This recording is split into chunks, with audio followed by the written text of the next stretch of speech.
What's going on, peeps? Let's continue our discussion of the teeth-obsessed, VHS-craving internet personality, Jack Stauber. He's been recognized for these music videos that blend live-action footage with VHS-inspired aesthetic, stop-motion, and computer animation. If you haven't seen the first part about his musical style, make sure to peep that one out first before you watch this one to get more context on the guy. Today we'll be discussing the visual side of Stauber's content, which has made him the star he is today. His use of claymation, VHS tapes, and genius yet terrifying storytelling has garnered Stauber the recognition of over 3 million subscribers on his YouTube channel. There's something about these videos that bring a great number of people together to try and decipher the message behind them. Since 2007, he has been experimenting with animation and visual effects on YouTube to perfect this vision of surreal, nostalgic content. In this video, we will be discussing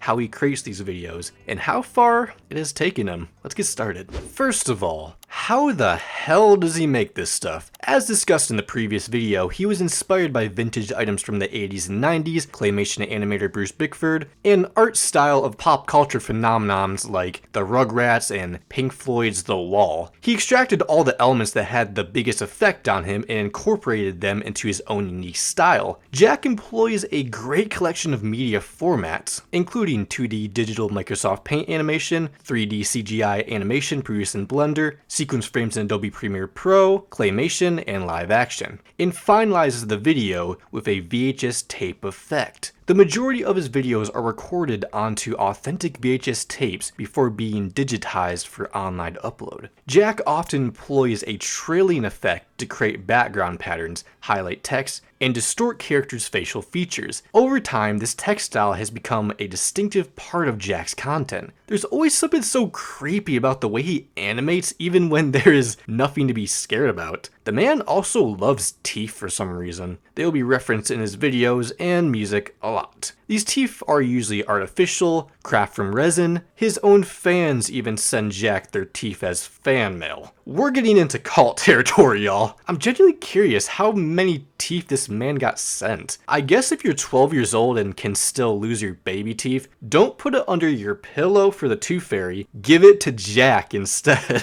Not only is he a great animator, he's a stellar voice actor. Almost all character voices in these videos are performed by Stauber himself. He'll record a dialogue while imagining what the character might look like. After, he'll rewind the audio with his eyes closed to envision the character's face. There's likely some audio engineering involved, but Jack absolutely nails the character and their emotions. You can tell Stauber is genuinely passionate about what he does and finds enjoyment putting in those hours to create these masterpieces. I love making these things so much. I drew this baby the other day for a cartoon and laughed at the way one of his faces looked for a while. I love that I can do that right now, and I will do everything in my abilities to make sure I can keep giving these projects the attention I need to complete them. Art is a big coping method for me. She's my outlet. If I feel down, I make something. If I feel happy, I make something. I could watch this guy animate for hours, and I'm sure I'm not alone with that statement. His style is disturbing, random, and almost childlike, but there's something about these visuals that really challenge your brain to make you want to figure out what message he's trying to portray. It could be nonsense or something deeper, we don't entirely know. Beginning during the early days of YouTube in 2007, a young Jack created his first YouTube channel known as 15891589 or Jack S Productions to upload his earliest amateur animations and short films. It's crazy to see how far he's come since this. Most of the videos posted have since understandably been deleted. Years later in 2011-2012, he partnered up with his good friend Spencer to produce a musical project Cat Dash, as well as a joint YouTube channel, Jack Spencer, for film production. There's this charm to these films that might not be well done, but you can tell Jack had a vision from the start that will require continued improvement. Alongside his music ventures in 2013, he began uploading these cell animation tests to his current channel to get any sort of feedback, starting with a psychedelic trip of a video for his high school band at the time, Juice. He continued to improve his animation technique and even put out a 1990s avant punk styled short film. After putting out his second album, Viator, in 2015, he went back to putting out cell animations as well as testing out VHS effects for the first time while singing an unreleased track, Quicksand, in 2016.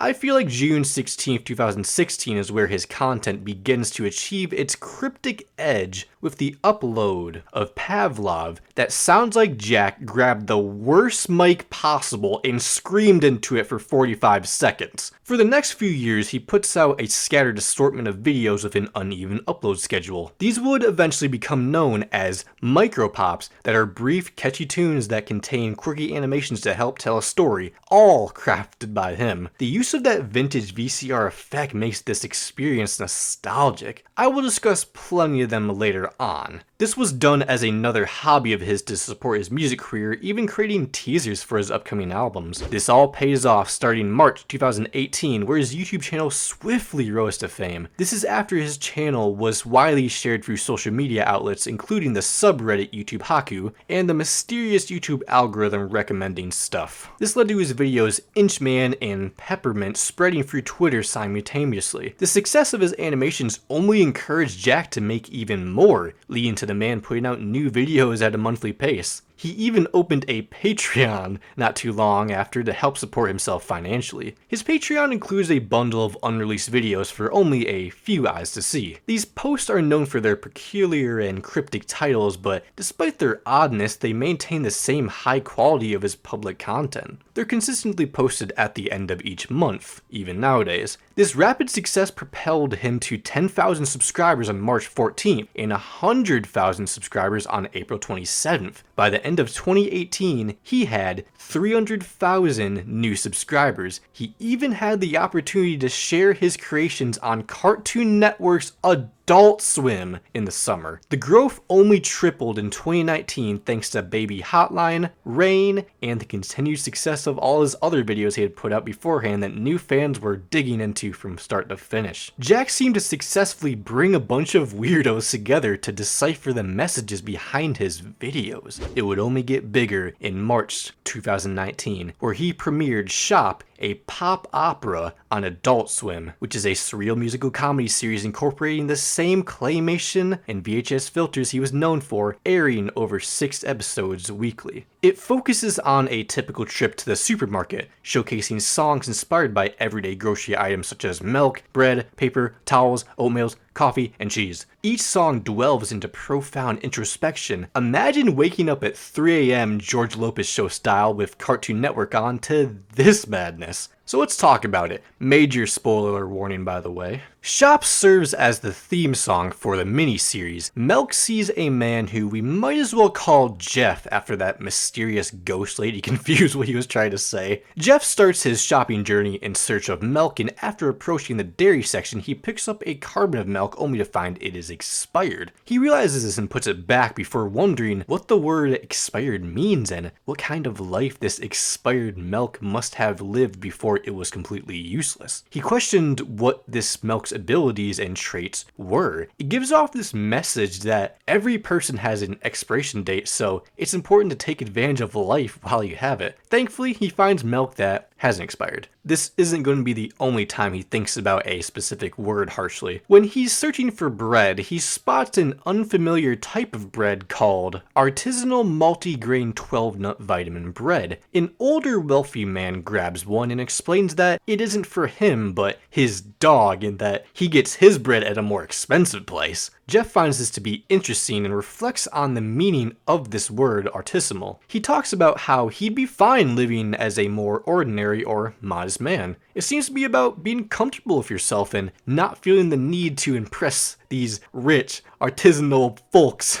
All concluded by buying Wowza bread instead, something he's more comfortable with. Jeff looks for paper towels and finds himself in a situation where someone's clumsy boyfriend falls on a store shelf and knocks over a glass jar that shatters on the floor. A worker goes to clean it up but ends up cutting his finger. This leads the worker to randomly become deep and make weird statements about messes. Even when Jeff offers to get a paper towel, the customer states that it won't help the glass be stitched back together. I mean, to help your finger at least. These statements have Jeff deeply thinking about how messes in general are unavoidable and cannot be undone. This results in Jeff purchasing a reusable, indestructible wash rag over disposable paper towels to handle every future mess that comes his way. Following this, we get to talk about time management. Jeff runs into an overworking guy that is very strict on his time, meaning if he can't get to the frozen food section in the next minute, he has to have nothing to eat for dinner on Wednesday. After finishing his yap session, Jeff turns to the shelf to find a box of plain oatmeal with a 100 CT tag. This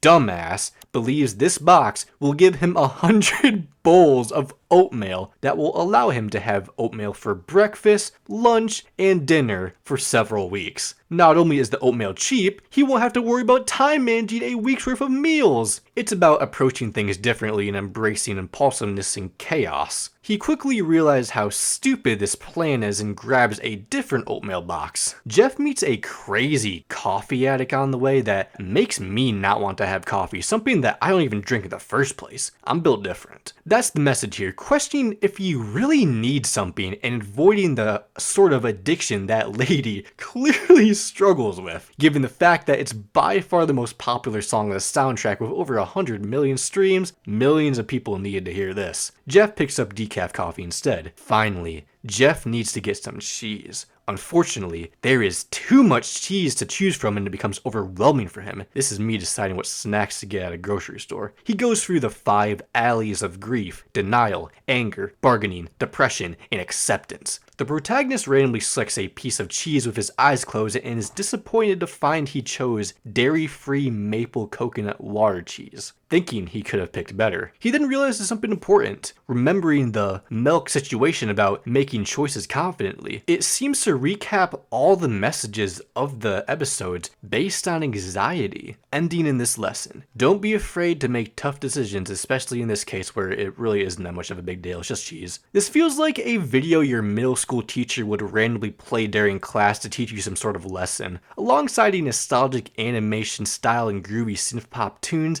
I found a lot of enjoyment out of this. How these impactful lessons are packed into this quick, effective way is impressive. Also during this year, he put out a 99-song compilation of Micropops called Jack Stauber's Micropop, which I'm going to assume he believes are his best compositions. We're going to talk about almost every song here to give you a taste of what this man has created from 2015 to 2019. I will skip instrumentals and songs that are literally undecipherable. We're going to be here for a while, folks. I'm going to do this as quickly as I can. Remember that this is my interpretation. It could be very wrong, especially knowing this guy.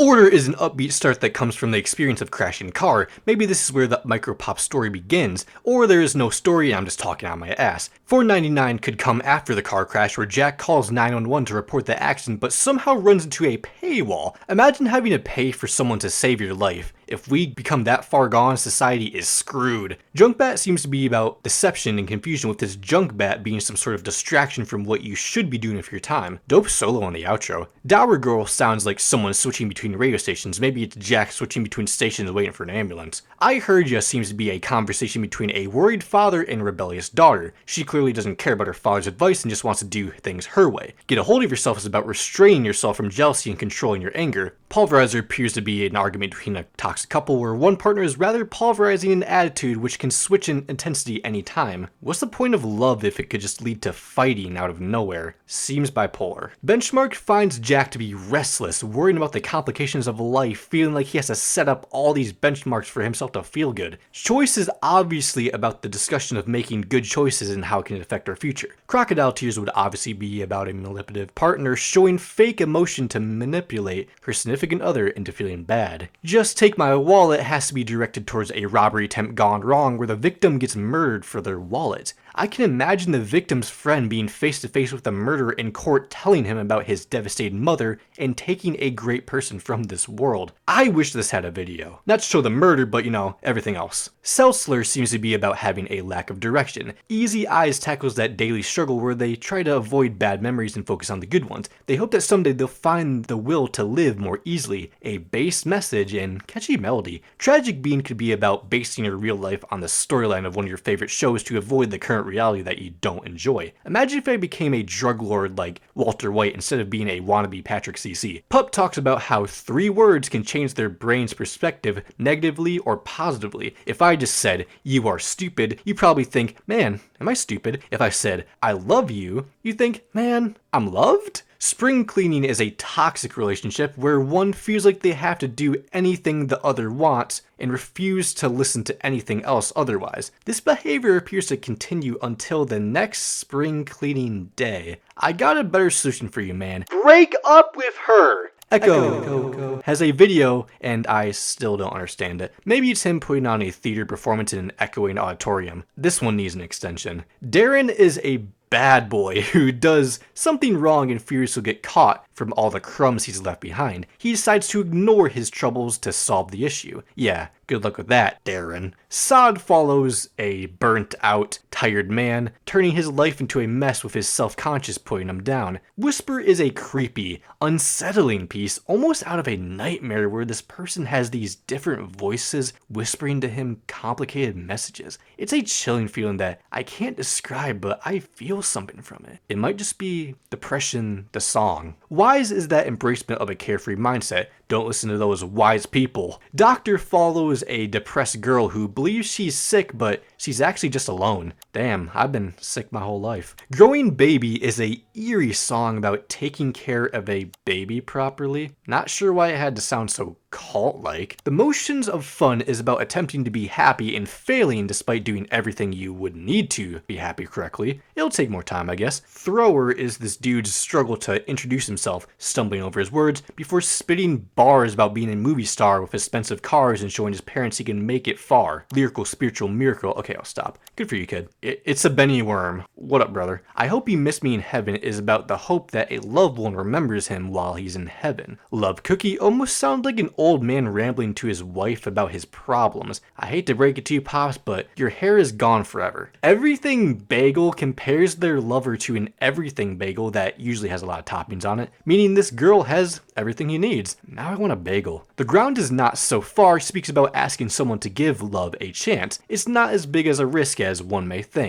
Shucks seems to be about an artist who feels they deserve more respect. It's possible that they fell off commercially and seek to remind people who they used to be. Coral is certainly energetic, yet incomplete. I've been sitting here for quite a while and I can't figure out what this one is about. It's probably about the challenges of love, but there's something missing here. Goldie finds this old man reflecting on his golden days where he felt like his life was at his peak. I honestly like the acoustic version from 2020 better. Undie is about this off and on again relationship. Sometimes they miss each other and sometimes they wish to forget about each other. By the end, they get back together for now. Bubble Gun features this random dude floating in an empty blue sky with no emotion, listing out random parts of an American's life. There's this laughing in the background as well. His delivery must be so deadpan that it makes people laugh by default. Sticky Flower follows with more rambling that goes from Nintendo to government riots. This might just be the mind of a conspiracy theorist. Words of Wisdom randomly samples Let It Be by the Beatles, portraying itself as a musical parody that pays tribute to the legendary band. Oh Luxury continues the nostalgia trip where Jack teleports to 2003 and describes what he'd do if he was an adult during that time, like go to the internet cafe, tie his teeth, listen to NSYNC,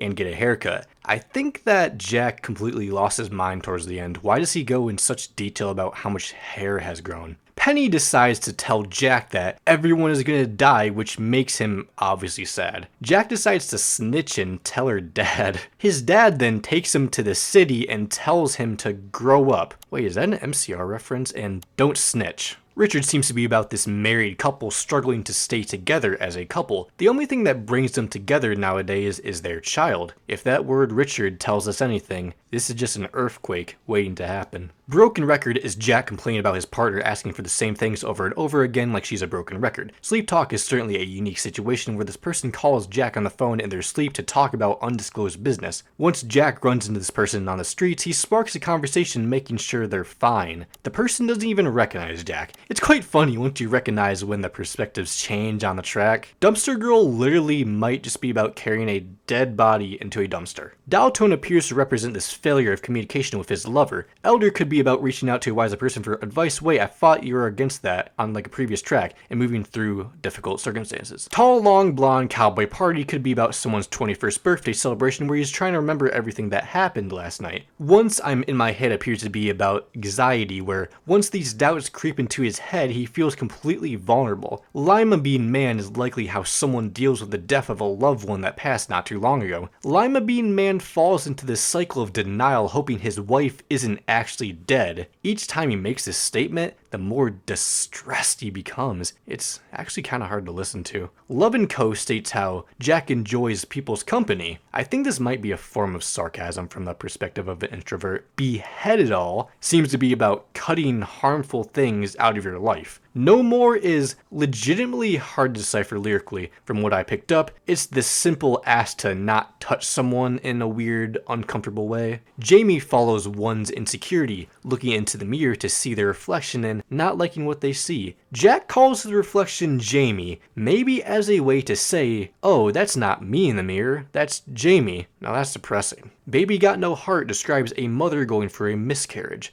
Lovebug analyzes another toxic relationship where despite one being unfaithful, they find a way to stay together. Why? I don't know, toxic relationships are like that. Calm Water Fast Living is a chill guitar-led piece about a relationship that kindled during the summer. Freefall might be a tale from the perspective of a kindergarten bully taunting this poor kid stating, I'll eat your shoe, I'm taller than you, and you can only slide on the baby slide. Get owned, kid. The bullied kid seems to respond telling the bully to watch his stinking mouth and calls him out for having a poor free-falling heart. Gift of Eden is about people wasting food and not being grateful for that blessing. Shattered Molars features a whole lot of chaotic, high-pitched yelling from Jack, mainly because it's all about arguments. It's hard to listen to, just like arguments in general. Pumpkin Pie could be split into two parts here. The first fast-paced part might be from the perspective of an overthinker, with the second, more melodic section following the other person in the conversation who is losing his mind over this person's worries. What does Pumpkin Pie have to do with this? I'm not sure really. Mr. Backwards appears to be about this man with a backwards head who is being judged for his disability. This could just be about people being judged for their disabilities in general. Eyelash definitely needs to be extended, as it could refer to child actors getting forced into uncomfortable places in the industry to the point where they take out one of their eyelashes and blow it away for good luck out of desperation. It's got such a creepy and haunting atmosphere. 6B must be about a court case where the defendant is found guilty for their bold, inexcusable actions that might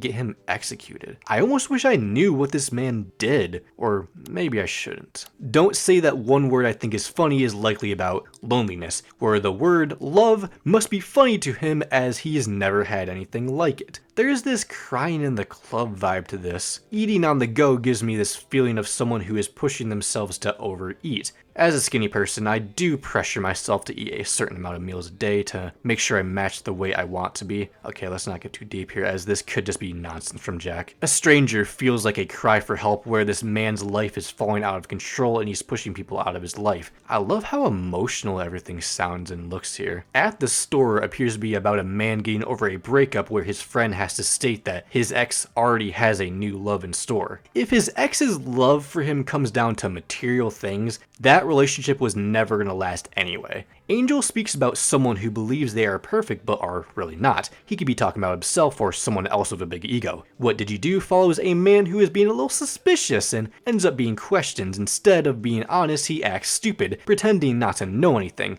It's likely another toxic relationship song where this man pretty much has a gun pointed at his head to tell the truth. I know what you did last summer. Blood Pump seems to be a realization that this person was getting manipulated by his partner but was too innocent to realize. Performer Legit might just be a distorted recording of one of Jack's earliest performances, allowing us to see how far he's come as a performer. This sounds annoying as hell though. Cooking with Abigail presents itself as cheery and fun, but just like every Jack song ever, it's definitely not. Abigail puts on this fake smile, and deep inside she is insecure about her cooking career. This is the longest song on the record. I thought it sounded way too complete for this record. Not For Your Throat feels like a callback to No More, but instead of touching a person uncomfortably, this could be a warning about using smoking substances. Wet Willie encourages people to stop getting fed up with life. Just give it a wet willy and suck it up. Hot Dog is very incomplete. He might be hiding something in the cupboard so this couple can go out to the mall and get something better. The aspirations of living a better, more fashionable life. Lice is about this peer pressure to do something like drugs, alcohol, or smoking just because people around you do it. Epicalyptic is where Jack decides to flex his vocal range by randomly hitting super high notes for no reason other than being chaotic. With all due respect, this just might be about a drugged out crackhead trying to impress a girl with his singing abilities. You can tell he's holding back his embarrassment. 4379 is about how beautiful love is no matter how many times you fall in love. Sometimes that love isn't true love, which can be found in the outside world. This person doesn't want to step outside his comfort zone, so he finds himself to be stuck. Great Lake is another track about distractions that keeps you from your true purpose. Sign is the closest we'll get to a sex song from Jack, where we get a look into a potential one-night stand. Boo could be a sequel to Sign from the man's perspective, where he talks about their crazy night and where it could lead to. Lick My Common Sense is likely about not wanting a specific moment to end. Peppermint has this dramatic sitcom appeal to it that I just love.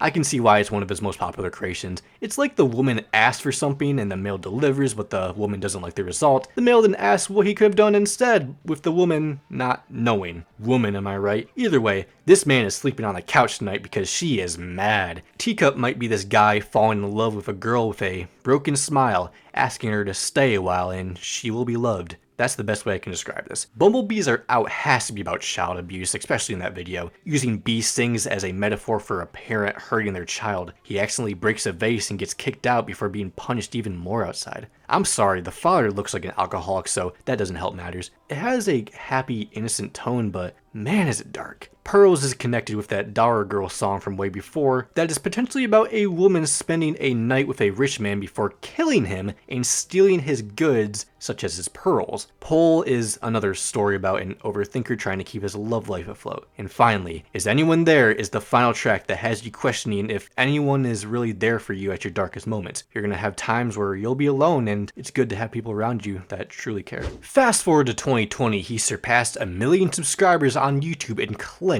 the Shorty Award for the Creative and Media Best and Weird category. Jack decided to listen to his fans' wishes of creating extended versions of some of his infamous micropops, starting with Inchman, a fast-paced retro sing-along dedicated to a dangerous entity named Inchman. It may look and sound like a happy song in the video, but near the end you can see Jack being dragged by the tie out of shot. Once you inspect the lyrics about Jack wondering why Inchman hits and hurts him so long, you start to realize that this is about an abusive relationship. There's a connection with Inchman that makes it difficult. Two Time is a more relaxed track about his hesitation to fall in love with this girl, mainly because he is two-timing, aka cheating on this girl with another girl. Jack's a player. I guess licking an envelope weirdly is considered to be an ick for Stauber. Write that one down on the ick list. Cheeseburger Family is a colorful visual that could be used as an advertisement for Opal's Burgers. Now, if we're being serious here, it could just be a freeing track about having a good relationship with your family and keeping the family recipe alive by having your own children. Now go take a road trip and spend some time with your relatives. Fighter is another cheerful bop that could be about someone fighting with their insecurities and trying to be someone you're not. Closing those curtains with that sneaky binary code stating, maybe then you'll feel some control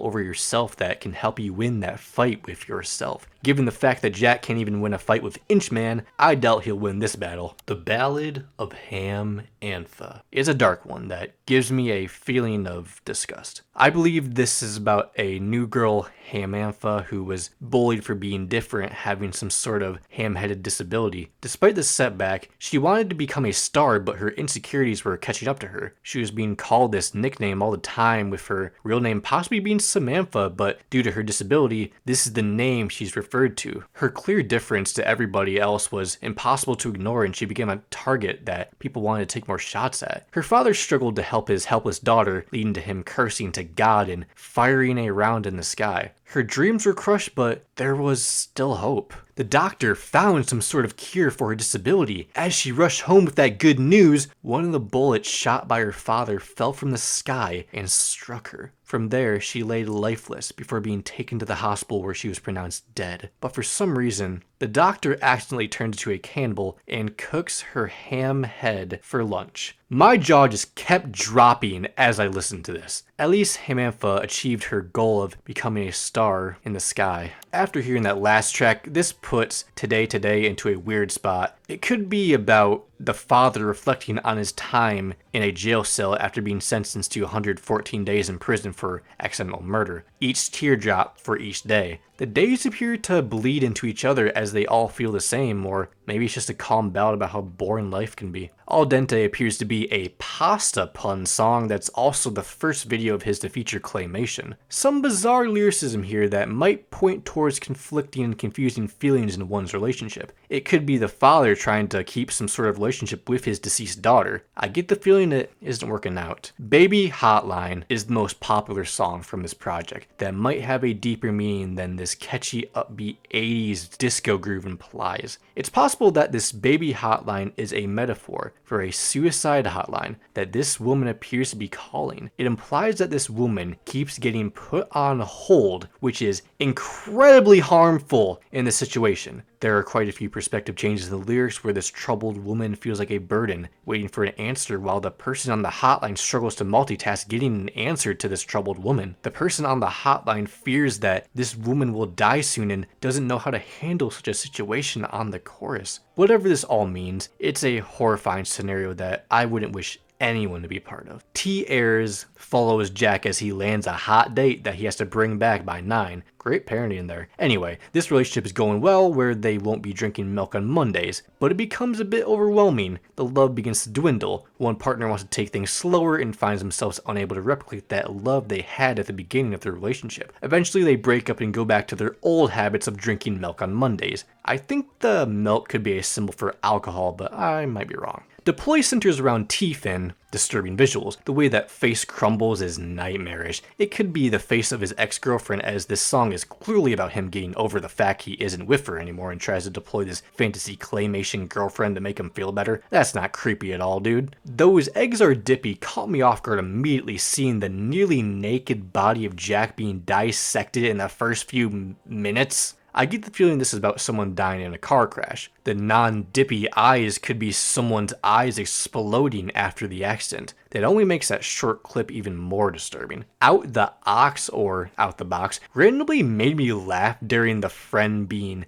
dead again part for some reason. The delivery of that line was just so, oh well, he's dead I guess. This is probably a couple of drug addicts getting together and trying to cope with their addiction. Or they could be overdosing on each other's love. They're clearly a bunch of weirdos. Dinner is not over is a thinker. The way Jack describes life as dinner that tastes good and dessert as death that also tastes good but won't taste as good until you've had enough dinner. It's a suicide prevention song if you can tell. Masterful storytelling that convinces you that life is worth it. Death can wait. My only question is, what about breakfast? Is that just birth or pre-birth? There's something happening is true. There is something happening and I don't know how to explain it. It's probably about accepting who you are, getting your close-up and moving on. I didn't like my driver's license photo either, Jack. Remember Inchman? Meet Keyman. Jack is the one with the keys that gives you all the answers to these stupid songs. He talks about people interpreting these songs wrong. Well, you see, Jack, it's hard when you spit out the most mumble-jumble lyrics possible and call it a day. He encourages his audience to rewind and find the true meaning.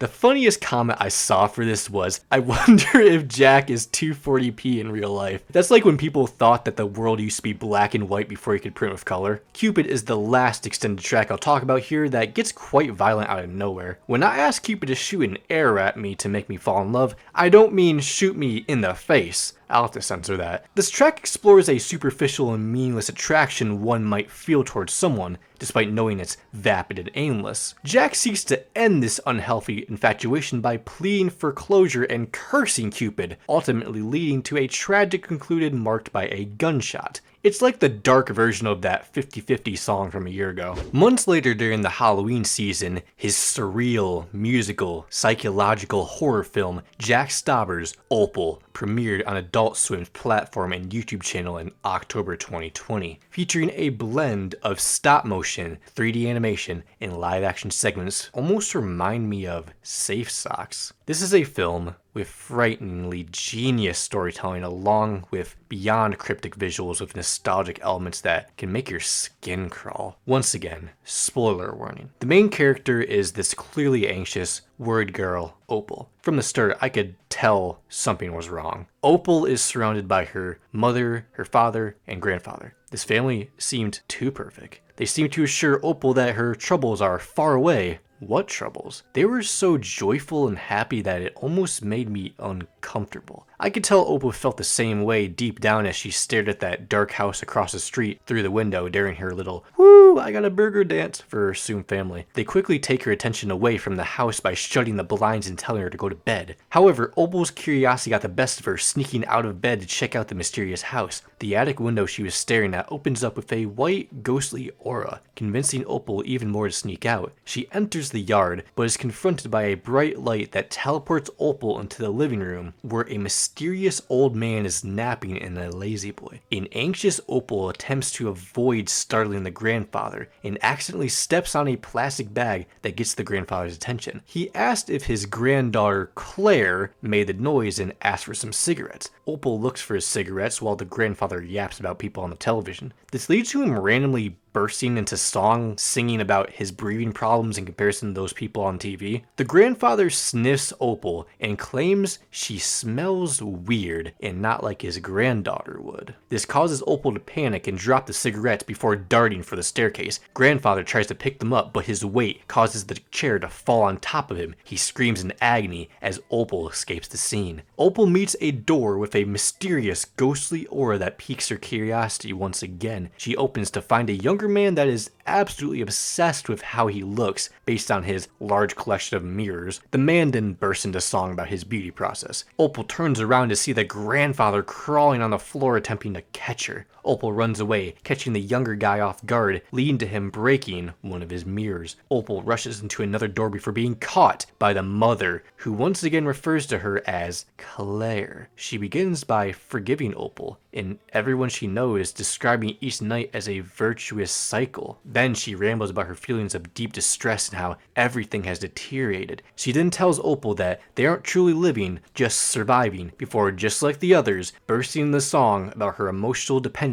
on Opal for support. She does all of this venting to make herself feel better. It's clear she is struggling with some sort of alcohol addiction and likely has abused Opal several times now. She then tells Opal that she is just like her and equally powerless. The woman moves to grab Opal violently, but she escapes, running upstairs and locking the door with a chair. Opal finds herself in the same attic that she found herself staring at since the beginning. From there, she clearly sees a billboard displaying Opal's burgers on it, with her assumed family present. She realizes that the assumed family at the beginning might have been fake delusions this entire time, and this family she has been encountering throughout the film are her real family. The advertisement she saw across the street was what she wished her life could be if she wasn't living in this abusive household. As she realizes this, all three family members bang on the attic door, with each being realized as her actual family. Opal freaks out and runs to the attic window before being transported back to that imagined family that sings a reprise of Opal, We See You, one last time in a more sorrowful mood as the film closes out. It's a wonderful short film with many twists and turns that genuinely scared me. I wasn't expecting this to be all some sort of delusion of Opal or Claire, I guess.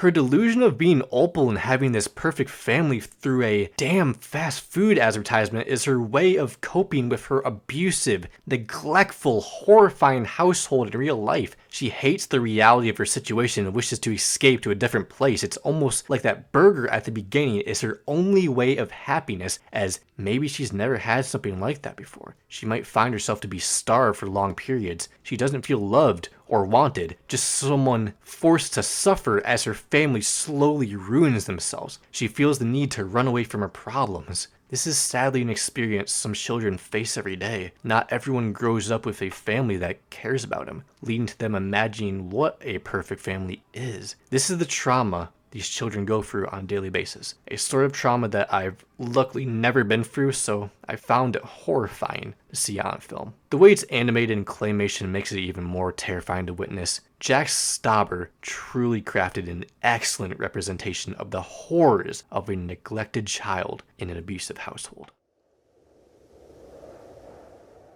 Since mid-2021, Jack has shifted his focus away from public platforms and is now exclusively posting on Patreon. Although he's less visible to the public eye, his Patreon activity indicates that he's still actively creating. Details about Jack's current status and the reason behind his move to Patreon is unknown, leaving fans curious, especially since he is undoubtedly more popular than ever. Surely he would want to take advantage of his newfound fame. Fans have speculated about Jack's motivation for this change. One theory suggests that he's working on a large project like a movie that requires time and concentration. Some fans believe that the Patreon posts contain hidden messages or clues, as they appear to be intentionally crafted with specific titles, tags, and descriptions. The fans believe they all have some sort of deep meaning. Maybe just like John Bellion, he didn't want to be famous after all. We may never know the truth, but I'm sure I'm not alone here when I wish for him to just come back one day. Take your time, bro. I'm sure you got another masterpiece cooking. Thanks for watching this. I worked incredibly hard to analyze over 100 tracks, so please give me at least a like and possibly subscribe for more bass content. I'll see you all in the next one. That will be my